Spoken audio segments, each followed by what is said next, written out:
मोहित बोला, तुम्हें वैसे तो बराबरी चाहिए, मगर अब फीमेल कार्ड खेल रही हो, यह गलती दोनों की है, तो 50% भुगतान कर तो रहा हूँ, और यह बात तुम क्यों भूल जाती हो कि तुम्हारा वैसे ही क्या खर्चा होता है। यह घर मेरा है, जिसमें तुम बिना किराए दिए रहती हो। मोहित की बात सुनकर सारा का मन खट्टा हो गया। जब से सारा अबॉर्शन कराकर लौटी थी, वह मोहित के साथ हंसती बोलती जरूर थी, मगर उसके अंदर बहुत कुछ बदल गया था। पहले जो सारा मोहित को लेकर बहुत केयरिंग और पजेसिव थी, अब उसने मोहित से एक डिस्टेंस बना लिया था। शुरू में तो मोहित को सारा का बदला व्यवहार अच्छा लग रहा था, परंतु बाद में उसे सारा का वह अपनापन बेहद याद आने लगा। पहले मोहित जब ऑफिस से घर आता था तो सारा उसके साथ ही चाय लेती थी, परंतु आजकल अधिकतर वह गायब ही रहती थी। एक दिन संडे को मोहित ने कहा, सारा कल मैंने अपने कुछ दोस्त लंच पर बुलाए हैं। सारा लापरवाही से बोली, तो मैं क्या करूं? तुम्हारे दोस्त हैं, तुम उन्हें लंच पर बुलाओ या डिनर पर। अरे यार, हम एक साथ एक घर में रहते हैं। ऐसा क्यों बोल रही हो? सारा मुस्कराते हुए बोली, बेबी, इस घोंसले की दीवारें आजाद हैं, जो जब चाहे उड़ सकता है। कोई तुम्हारी पत्नी थोड़े ही हूं जो तुम्हारे दोस्तों को एंटरटेन करूं। मोहित मायूस होते हुए बोला, एक दोस्त के नाते भी नहीं? कल तुम्हारी इस दोस्त को अपने दोस्तों के साथ बाहर जाना है। मोहित आगे कुछ नहीं बोल पाया। सारा ने अब तक अपनी जिंदगी मोहित के इर्द गिर्द ही सीमित कर रखी थी। जैसे ही उस ने बाहर कदम बढ़ाए तो सारा को लगा कि वह कुएं के मेढक की तरह अब तक मोहित के साथ बनी हुई थी। इस कुएं के बाहर तो बहुत बड़ा समंदर है। सारा अब इस समंदर की सारी सीपियों और मोतियों को अनुभव करना चाहती थी। एक दिन डिनर करते हुए सारा मोहित से बोली, मोहित, तुम्हें पता नहीं है तुम कितने अच्छे हो। मोहित मन ही मन खुश हो उठा। उसे लगा कि अब सारा शायद फिर से प्यार का इकरार करेगी। मगर सारा मोहित की आशा के विपरीत बोली, अच्छा हुआ तुमने शादी करने से मना कर दिया। मुझे उस समय बुरा अवश्य लगा, परंतु अगर हम शादी कर लेते तो मैं इस कुएं में ही सड़ती रहती। अगले माह मोहित को कंपनी के काम से बेंगलुरु जाना था। उसे न जाने क्यों अब सारा का यह स्वच्छंद व्यवहार अच्छा नहीं लगता था। उसने मन ही मन तय कर लिया था कि अगले माह सारा के जन्मदिन पर वह उसे प्रपोज कर देगा और फिर परिवार वालों की सहमति से अगले साल तक विवाह के बंधन में बंध जाएंगे। बेंगलुरु पहुंचने के बाद भी मोहित ही सारा को मैसेज करता रहता था, परंतु चैट पर बकबक करने वाली सारा अब बस हाँ हूं के मैसेज तक सीमित हो गई थी। जब मोहित बेंगलुरु से वापस पुणे पहुंचा तो देखा सारा वहां नहीं थी। उसने फोन लगाया तो सारा की चहकती आवाज आई, अरे यार, मैं गोवा में हूं, बहुत मजा आ रहा है। इससे पहले कि मोहित कुछ बोलता सारा ने झट से फोन काट दिया। 3 दिन बाद जब सारा वापस आई तो मोहित बोला, बिना बताए ही चली गई, एक बार पूछा भी नहीं।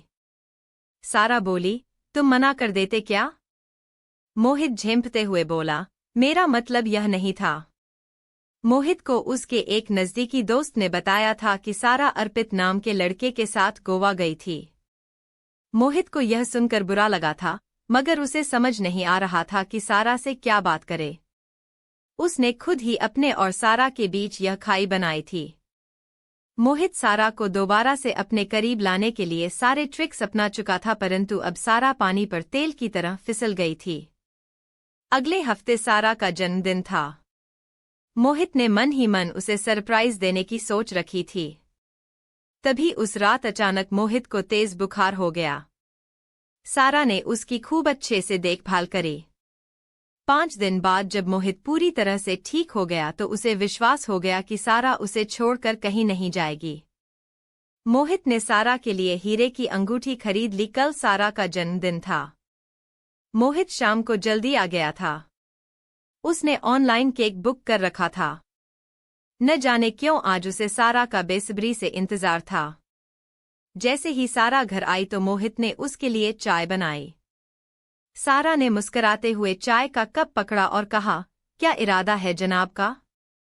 मोहित बोला, कल तुम्हारा जन्मदिन है, मैं तुम्हें स्पेशल फील कराना चाहता हूँ। वह तो तुम्हें मेरे घर आकर करना पड़ेगा। तुम क्या अपने घर जा रही हो जन्मदिन पर? मैंने अपने ऑफिस के पास एक छोटा सा फ्लैट ले लिया है। मैं अपना जन्मदिन वहीं मनाना चाहती हूँ। अब मैं अपना खर्च खुद उठाना चाहती हूँ। यह निर्णय मुझे बहुत पहले ही ले लेना चाहिए था। मोहित बोला, मुझे मालूम है तुम मुझसे अब तक अबॉर्शन की बात से नाराज हो यार, मेरी गलती थी कि मैंने तुमसे तब शादी करने के लिए मना कर दिया था। अरे नहीं, तुम सही थे। मजबूरी में अगर तुम मुझसे शादी कर भी लेते तो हम दोनों हमेशा दुखी रहते। सारा, मैं तुमसे प्यार करता हूँ और तुमसे शादी करना चाहता हूँ। मोहित, पर मैं तुमसे आकर्षित थी। अगर प्यार होता तो शायद आज मैं अलग रहने का फैसला नहीं लेती। सारा सामान पैक कर रही थी। मोहित के अहम को ठेस लग गई थी, इसलिए उसने अपना आखिरी दाव खेला। तुम्हारे नए बॉयफ्रेंड को पता है कि तुमने अबॉर्शन करवाया था? अगर तुम्हारे घर वालों को यह बात पता चल जाएगी तो सोचो उन्हें कैसा लगेगा। मैं तुम पर विश्वास करता हूँ, इसलिए मैं तुमसे शादी करने को अभी भी तैयार हूँ। पर मोहित, मैं तैयार नहीं हूँ। बहुत अच्छा हुआ कि इस बहाने ही सही मुझे तुम्हारे विचार पता चल गए। और रही बात मेरे परिवार की, तो वे कभी नहीं चाहेंगे कि मैं तुम जैसे लंपट इंसान से विवाह करूं। मोहित, तुम्हारा यह घोंसला आजादी के तिनकों से नहीं वरन स्वार्थ के तिनकों से बुना हुआ है। अगर एक दोस्त के नाते कभी मेरे घर आना चाहो तो अवश्य आ सकते हो। कहते हुए सारा ने अपने नए घोंसले का पता टेबल पर रखा और एक स्वच्छंद चिड़िया की तरह खुले आकाश में विचरण करने के लिए उड़ गई। सारा ने अब निश्चय कर लिया था कि वह अपनी मेहनत और हिम्मत के तिनकों से अपना घोंसला स्वयं बनाएगी। तिनका तिनका जोड़कर बनाएगी अब वह अपना घोंसला। आज की नारी में हिम्मत, मेहनत और खुद पर विश्वास का हौसला।